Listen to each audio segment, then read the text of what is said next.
Hamas और Hezbollah के बाद अब यमन के हूती विद्रोहियों ने भी इजराइल से पंगा लेना शुरू कर दिया है। यमन के हूतियों ने बुधवार सुबह इजराइल पर हमले की धमकी दी है। इससे पहले हमास और हिजबुल्लाह ने भी इजराइल पर हमला करके अपनी बर्बादी की तस्वीरें देख चुके हैं। अब यमन के हूतियों ने चेतावनी दी कि गाजा पट्टी में भेजी जाने वाली सहायता सामग्री को रोकने की वजह से पश्चिम एशिया के जल क्षेत्र से गुजरने वाले इजरायली जहाजों को निशाना बनाया जाएगा।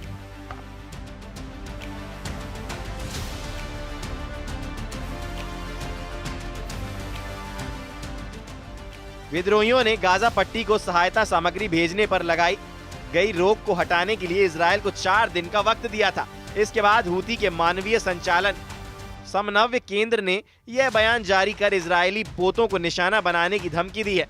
हूतियों के बयान में कहा गया है कि हम आशा करते हैं कि यह समझा जाएगा कि द्वारा की गई कार्रवाई उत्पीड़ित फिलिस्तीनी लोगों के प्रति धार्मिक, मानवीय और नैतिक जिम्मेदारी की गहरी भावना से उपजी है और इसका उद्देश्य इजरायली अतिक्रमणकारी इकाई पर गाजा पट्टी की कॉन्फ्रेंस को फिर से खोलने और खाद्य एवं चिकित्सा आपूर्ति सहायता सहित सामग्री के प्रवेश की अनुमति देने के लिए दबाव डालना है। इसने कहा कि जहाजों को लाल सागर, अदन की खाड़ी, बाब अल मंदेब, जल डमरू मध्य और अरब सागर में निशाना बनाया जाएगा। इधर इजराइल ने गाजा में बिजली आपूर्ति पर रोक लगाने का आदेश जारी किया है। प्रधानमंत्री बेंजामिन नेतन्याहू ने हमास पर दबाव बनाने के लिए यह कदम उठाया। ऊर्जा मंत्री एली कोहेन ने वीडियो बयान में इसकी पुष्टि की। हमास ने इस कदम को ब्लैकमेल बताया। इजराइल हमास के साथ भविष्य की बातचीत के लिए तैयार है। हमास पर दबाव बनाने के लिए इजराइल के प्रधानमंत्री बेंजामिन नेतन्याहू ने गाजा में अंधेरा करने का फैसला किया है। रिपोर्ट के मुताबिक इजराइल ने 9 मार्च को गाजा में बिजली की सप्लाई को तुरंत रोकने का आदेश दिया। इसके पीछे कारण यह है कि इजराइल हमास पर बंधकों को जल्द से जल्द रिहा करने का दबाव बनाना चाहता है। बता दें, इजराइल हमास के साथ भविष्य के लिए नए स्तर से बातचीत करने के लिए पूरी तरह से तैयार है।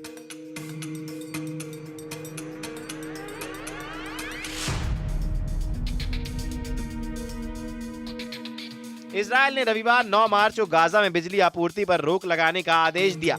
इजराइल के ऊर्जा मंत्री एली कोहेन ने एक वीडियो बयान जारी कर कहा, मैंने अभी गाजा पट्टी में बिजली आपूर्ति को रोकने को लेकर आदेश दिया है। इससे पहले इजराइल की ओर से फैसला लिया गया कि हमास के युद्धग्रस्त इलाके में सभी राहत आपूर्तियों को रोक दिया जाए। एक हफ्ते बाद ही इजराइल ने गाजा में बिजली सप्लाई रोकने का फैसला लिया। वहीं हमास ने इजराइल के बिजली कटौती और राहत आपूर्ति पर रोक के आदेश को साफ तौर पर ब्लैकमेल करार दिया है। इजराइल हमास युद्ध विराम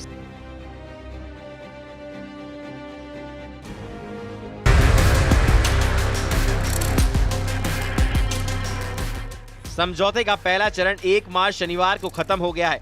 दोनों पक्षों ने फिर से युद्ध में वापसी करने पर असहमति जताई। हालांकि रविवार से एक हवाई हमले समेत अनियमित हमले जारी हैं। इजराइल ने कहा था कि यह हमला हमास के आतंकियों को निशाना बनाने के लिए किया गया था।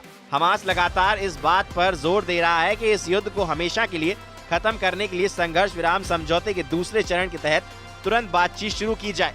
रिपोर्ट के मुताबिक इजराइल ने कहा कि वह संघर्ष विराम के पहले चरण को अप्रैल के मध्य तक बढ़ाना चाहता है।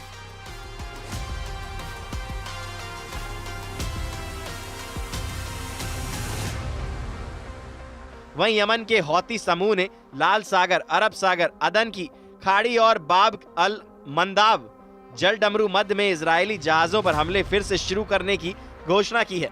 हौती सैन्य प्रवक्ता याहा सरिया ने मंगलवार को हौती द्वारा संचालित अल मसीरा टीवी पर प्रसारित एक बयान में कहा कि फिलिस्तीनियों का समर्थन करने और गाजा में सहायता के प्रवेश के लिए सीमा पार फिर से खोलने के लिए इजराइल पर दबाव बनाने के लिए हमले फिर से शुरू किए गए हैं।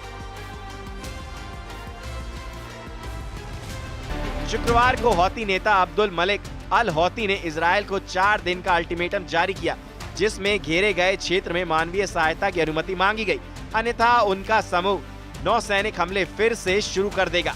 समाचार एजेंसी ने बताया, इससे पहले अल हौती ने चेतावनी दी थी कि अगर इजराइल गाजा संघर्ष विराम का उल्लंघन करना जारी रखता है तो वे लाल सागर में इजरायली शहरों और इजराइल से जुड़े वाणिज्यिक जहाजों पर हमले फिर से शुरू कर देंगे।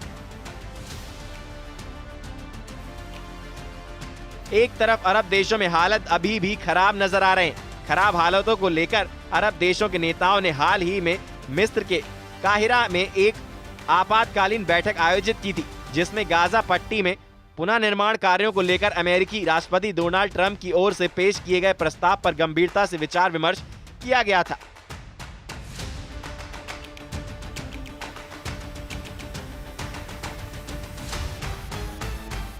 जाहिर है कि राष्ट्रपति ट्रंप ने प्रस्ताव दिया है कि मिस्र और जॉर्डन गाजा पट्टी में रहने वाले फिलिस्तीनियों को अपने देशों में बसा लें। इसके साथ ही उन्होंने यह भी प्रस्ताव दिया है कि गाजा पट्टी को मिडिल ईस्ट रिविएरा यानी एक पर्यटन स्थल के रूप में विकसित किया जाए। अरब लीडर्स ने ट्रंप के इस प्रस्ताव पर विचार किया, लेकिन इस पर उनमें सहमति नहीं बन पाई और आखिर में उन्होंने गाजा के लिए मिस्र की पुनर्निर्माण योजना पर अपनी रजामंदी जताई। काहिरा में अरब देशों के नेताओं की मौजूदगी में जो भी फैसला हुआ है, उम्मीद भी ऐसे ही किसी निर्णय की थी। कहीं न कहीं ट्रंप भी इस समस्या का कुछ ऐसा ही हल चाहते थे। कहने का मतलब है कि यह अरब देशों के नेतृत्व में फिलिस्तीन मुद्दे और हमास व इजरायल के बीच संघर्ष का एक फौरी समाधान है।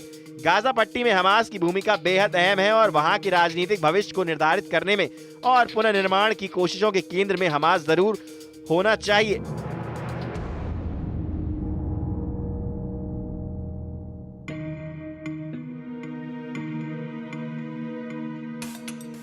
काहिरा में हुई अरब नेताओं की बैठक में गाजा के पुनर्विकास और उसके एक नया स्वरूप प्रदान करने के लिए 53 बिलियन अमेरिकी डॉलर की योजना को मंजूरी दी गई। सबसे अहम बात यह है कि इस बैठक के दौरान अरब नेताओं ने गाजा पट्टी से जुड़े विवादास्पद राजनीतिक मुद्दों को दरकिनार कर दिया है।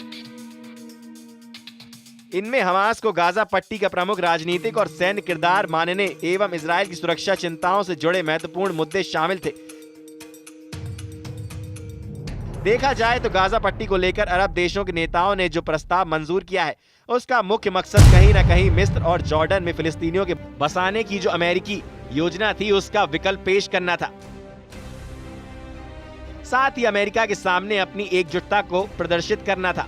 इसके अलावा अरब नेताओं के इस प्रस्ताव का उद्देश्य यह भी था कि वे फिलिस्तीनियों के विस्थापन के मुद्दे पर चुप नहीं बैठे हैं और उनके पास अमेरिका को जवाब देने के लिए अपनी कार्य योजना है। हालांकि अमेरिका और इजरायल दोनों ने ही गाजा पट्टी को लेकर अरब देशों के प्रस्ताव को खारिज कर दिया है।